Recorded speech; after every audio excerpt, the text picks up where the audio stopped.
Hello दोस्तों, स्वागत है आप सभी का हमारे यूट्यूब चैनल अब है एग्ज़ाम एजुकेटर में।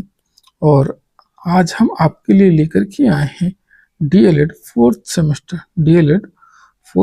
के पहला पेपर, जो कि आरंभिक स्तर पर भाषा एवं गणित के पठन, लेखन तथा संख्यापूर्ण संबोधों और क्षमताओं का विकास है। ठीक है, तो इसके हम बहुविकल्पी प्रश्नों को करेंगे, जो आपको एनुअल परीक्षा में काफ़ी हेल्प करेंगे। और ये जो आपकी परीक्षा में जो इस पेपर से जो बहुविकल्पी प्रश्न आते हैं, उनकी संख्या 15 होती है। तो 15 प्रश्न जो है आपको 15 नंबर सीधे सीधे दिलाने वाले हैं। तो यहाँ पे आप ध्यान रखेंगे। तो हम ऐसे जो है कंटिन्यू इसको करते रहेंगे। कम से कम इस पर हम 200 प्रश्नों को करेंगे, बहुविकल्पी प्रश्न, लेकिन 30-30 की श्रृंखला में हम कर रहे हैं। तो आज इस श्रृंखला का ये हमारा पहला वीडियो है। तो आइए हम लोग इसको शुरू करते हैं और देखते हैं यहाँ पे हम प्रश्नों को। तो यहाँ पे हमारा पहला प्रश्न है, पठन का मुख्य उद्देश्य क्या होता है? पठन का जो मुख्य उद्देश्य होता है वह क्या होता है? ऑप्शन में क्या दिया हुआ है? ऑप्शन में दिया है रटना। ऑप्शन में दिया है रटना, अर्थ को ग्रहण करना और केवल बोलना, लिखना। यहाँ पे हमारा ऑप्शन सही हो जाएगा। पठन का जो मुख्य अर्थ होगा वह ऑप्शन हमारा बी राइट हो जाएगा। इसका ऑप्शन हमारा बी राइट हो जाएगा, अर्थ को ग्रहण करना। ठीक है, अर्थ को ग्रहण करना, ये हमारा ऑप्शन बी इसका राइट होगा।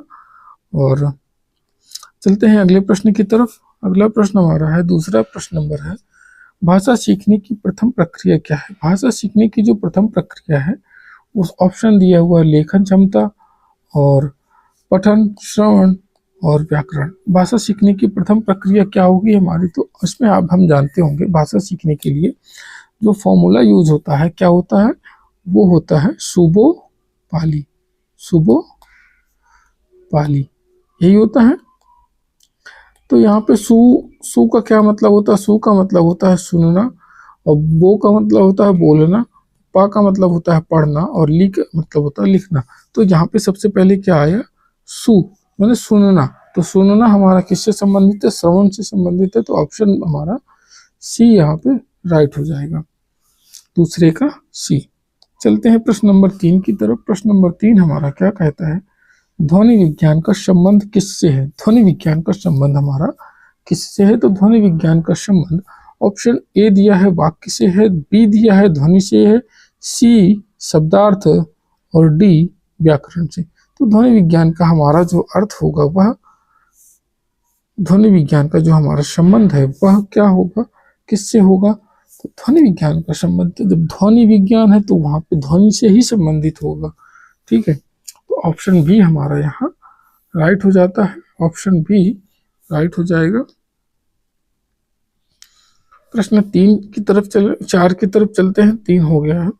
प्रश्न 4 हमारा कहता है क्या? प्रश्न 4 है हमारा, वर्णमाला में स्वरों की संख्या कितनी होती है? वर्णमाला में स्वरों की संख्या होती है हमारी ऑप्शन डी। वर्णमाला अगर बात करता है तो देखिए, यहाँ पे वर्णमाला की अगर हम बात करें तो वहां पे डी ऑप्शन सही होगा।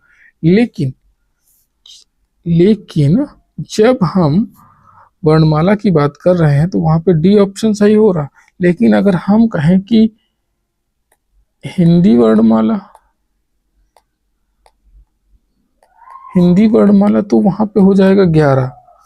और ये जो वर्णमाला है इसमें ये जो 13 ऑप्शन सही किया है, तो यहाँ पे हिंदी और संस्कृत दोनों को मिला करके तो वर्णमाला जो बनती है वो उसमें 13 सही होते हैं।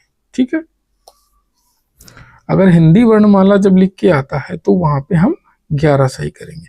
अगर ऑप्शन में 13 नहीं आता है तो तब भी 11 ही सही करेंगे।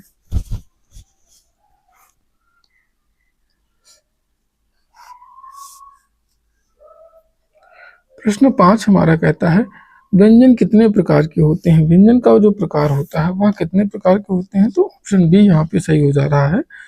व्यंजन हमारे 3 प्रकार के होते हैं। व्यंजन कितने प्रकार के होते हैं? व्यंजन 3 प्रकार के होते हैं। सॉरी, व्यंजन जो होते हैं वह हमारे 3 प्रकार के होते हैं।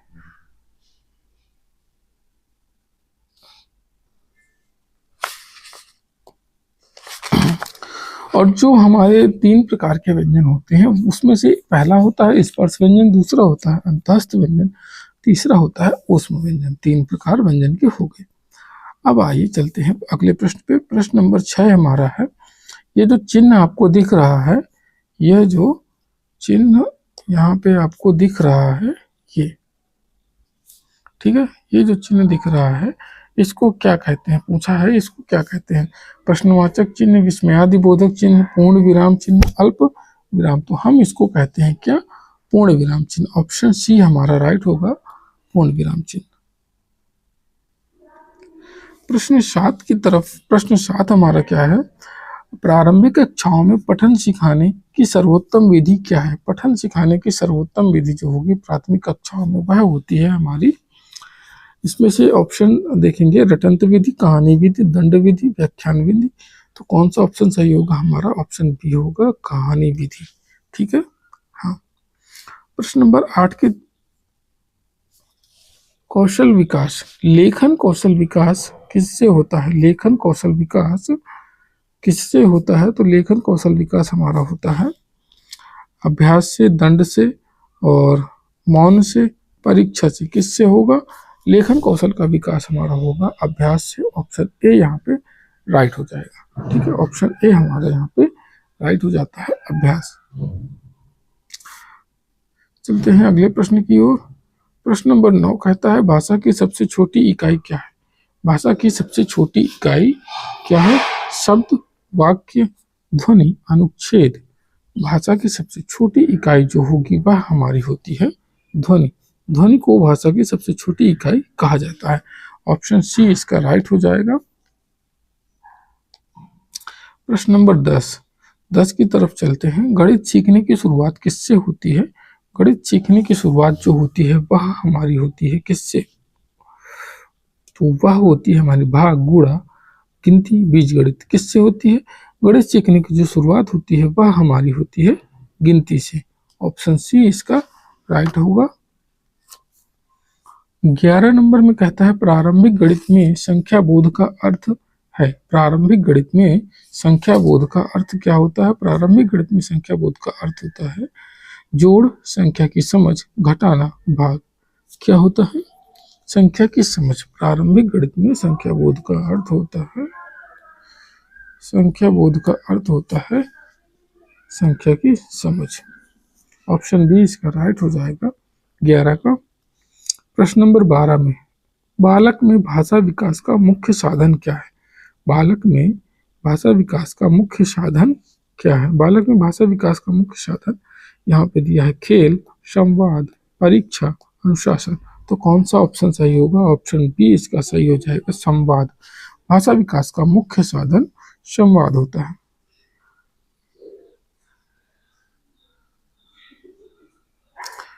तेरह नंबर प्रश्न कहता है, ये जो चिन्ह दिया है ये चिन्ह को क्या कहते हैं। ये जो चिन्ह दिया है इस चिन्ह को हम क्या कहते हैं। ऑप्शन दिए हैं हमारे यहाँ पे, प्रश्नवाचक चिन्ह ऑप्शन दिया है क्या, ऑप्शन दिया है प्रश्नवाचक चिन्ह और विस्मयादिबोधक चिन्ह, पूर्ण विराम, योजक चिन्ह। तो यहाँ पे हो जाता है इसको कहते हैं प्रश्नवाचक चिन्ह, प्रश्नवाचक चिन्ह कहते हैं। 14 में, प्रारंभिक गणित सिखाने में सबसे प्रभावी तरीका क्या होता है। गतिविधि आधारित शिक्षण, रटना, दंड, मौखिक परीक्षा। तो क्या होता है, वहां पे हो जाता है हमारा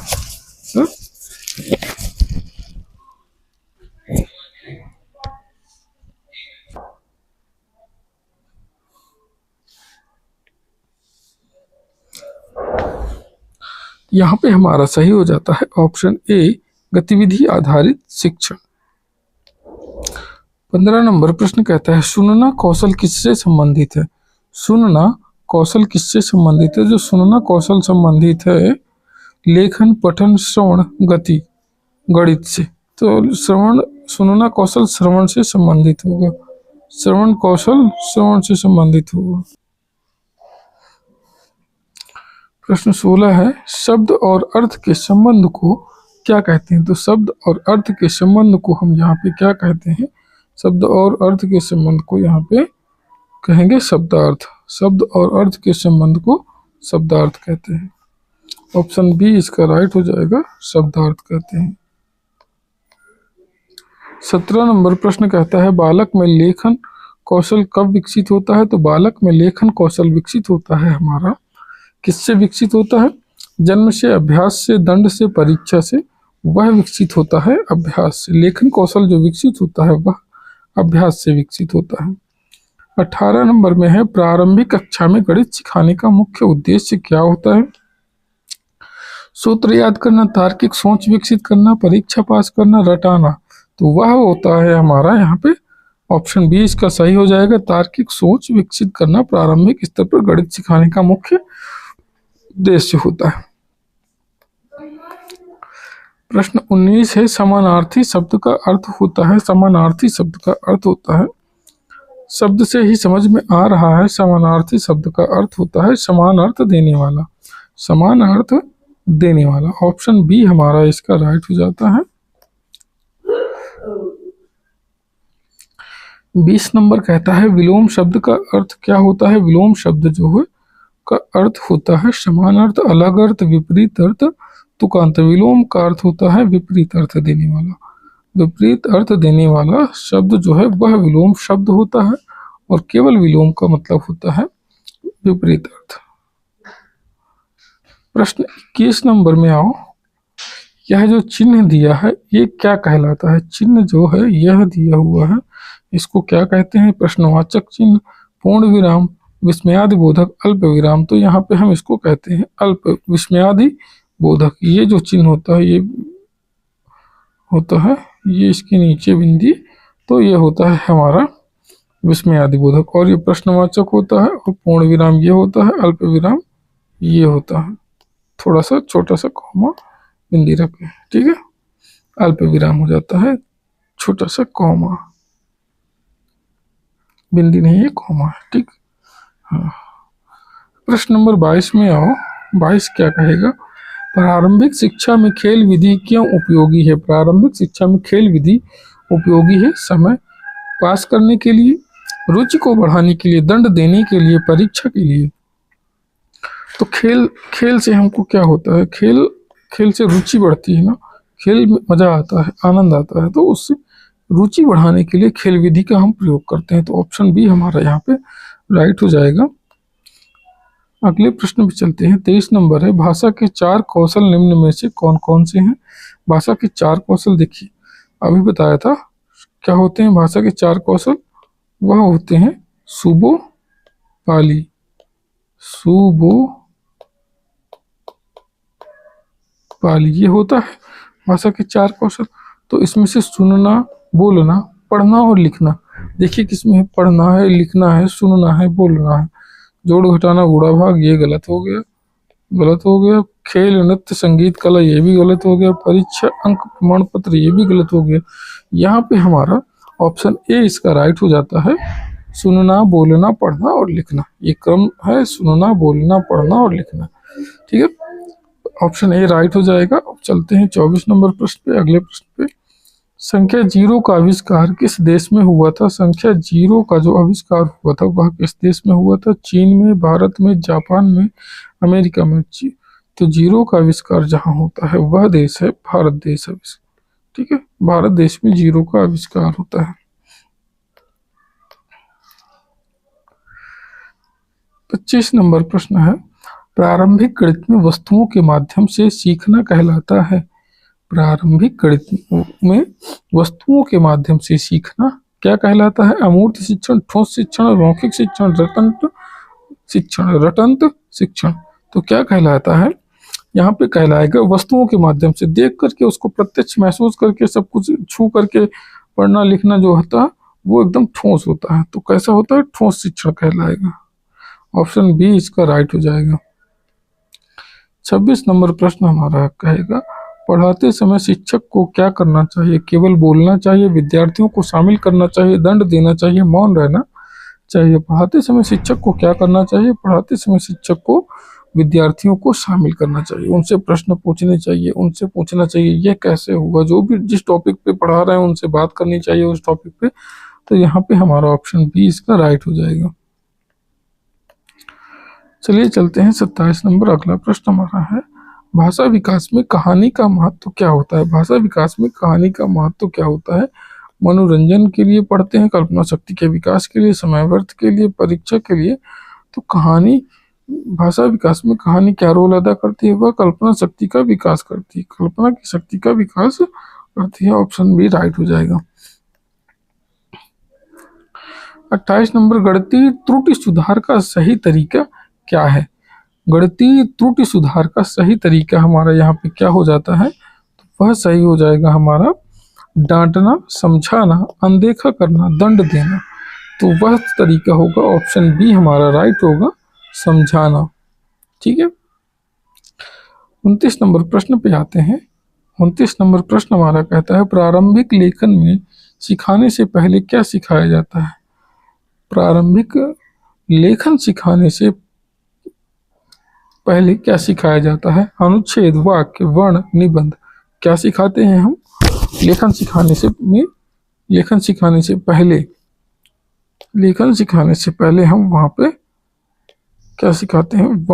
वर्ण सिखाते हैं। लेखन सिखाने से, यहाँ पे मैं की जगह से होगा। लेखन सिखाने से पहले क्या सिखाते हैं? वर्ण। ऑप्शन सी हमारा राइट होगा।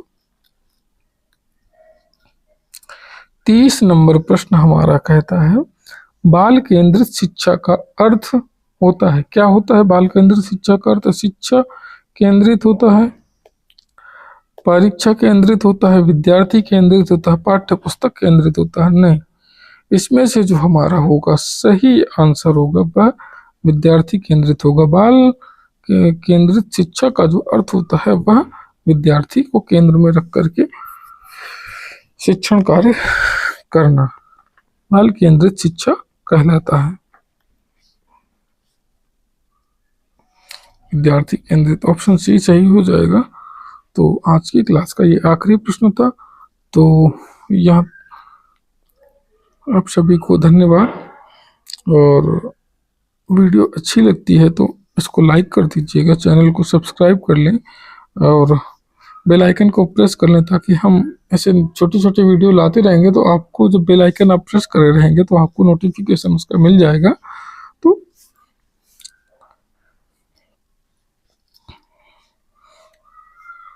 Thank you.